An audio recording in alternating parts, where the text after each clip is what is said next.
Welcome back to CBS Mornings here at 8:30. We have an unusual segment for this time of the morning because unusual things are going on in Eastern Europe. Ukraine appears to be on the brink of a full-scale war after Russian President Vladimir Putin announced yesterday he has sent troops into breakaway areas of the country. Possible Russian military vehicles have been spotted in those territories, and President Biden is expected to announce more sanctions against Russia today. For more on all of it, I want to bring in Senator Marco Rubio. He is a member of the Senate Foreign Relations Committee and vice chairman of the Senate Select Committee on Intelligence. Senator Rubio, good morning to you.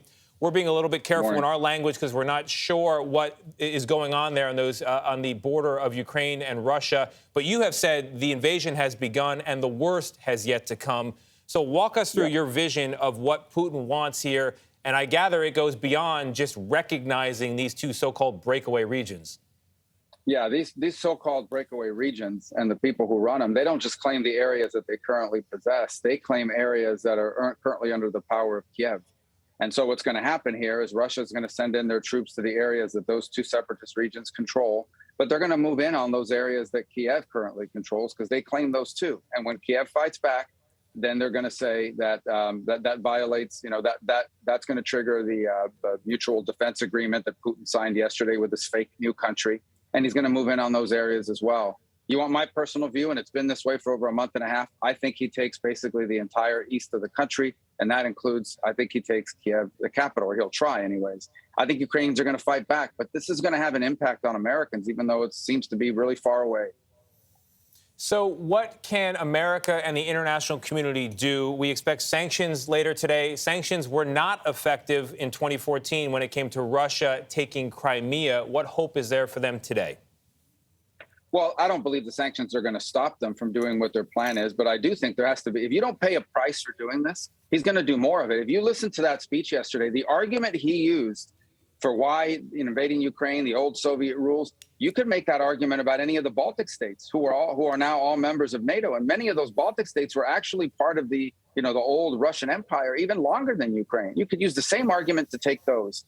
So he's not going to stop with Ukraine if he's allowed. He must pay a big price for it. But I also think we've got to return, for example, to our own domestic energy production as a matter of national security emergency now, because Russia and this disruption that this is going to create is going to increase oil prices. And we're going to feel it at the pump here in America. And that, by the way, will increase the prices on everything, because everything that we buy and sell is transported by something that's burning gas and diesel. Yeah, I wanted to pick up on that, Senator, because you just said it will have an effect on America, even though it's very far away. Can you elaborate exactly what you mean? Because I think when we're sitting here in this country, our main concern is COVID. Our main concern are empty shelves and escalating prices. Can you really break it down why this is important and why we should be paying attention and care about this?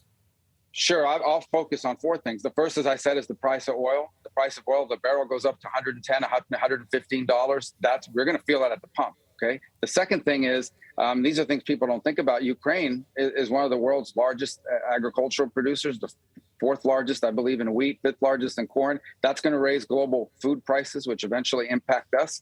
Because, when somebody gets cut off of that, now they become our competitors in the global market for food costs. The third is something a lot of people don't think about, neon gas. Ukraine is the world's leading producer of neon gas, which is critical to the production of semiconductors. 90% of the neon gas used to make semiconductors in America, something there's a shortage of already, comes from Ukraine. If that's disrupted or cut off, we're going to really struggle. I remember back in 2014, when that invasion happened, it really increased the prices of semiconductors. You can see now where that's playing out in our economy, and even by the way, our space industry. This could potentially, the Russia piece of it being cut off from Russian pieces. We still depend on Russia for key components of many of our commercial launches. You could begin to see launches this year scrapped, things that are critical to both national security and also to our commercial viability. Senator, you believe that a full-scale invasion, war, is inevitable. You also tweeted yesterday, weakness always invites aggression. So what should the Biden administration do if you do believe that a full-scale invasion is happening? Well, they should have treated yesterday as a full-scale invasion. I hope that's what they'll do today. Last night, they seemed to indicate that them moving into areas controlled by separatists is just based as public acknowledgement of what already was true. And so I didn't think that was an appropriate response. But I think beyond that, if you look at one of the things that gave Putin the belief that now is the time to act. It's the price of energy around the world, global oil prices.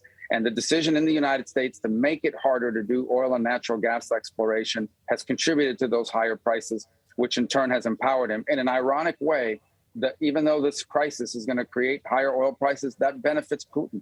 And it's his leverage. We will see. He believes that the Europeans, who depend on him heavily for their energy sources, oil and natural gas, will not be able to sustain sanctions against him for long because of energy prices. And so it was a big mistake to sort of make it harder to do exploration. We became energy independent in 2018. We need to go back to that. Senator, it's not lost on me that the last Republican president believed, and it was a popular belief, that America cannot be the world's policeman.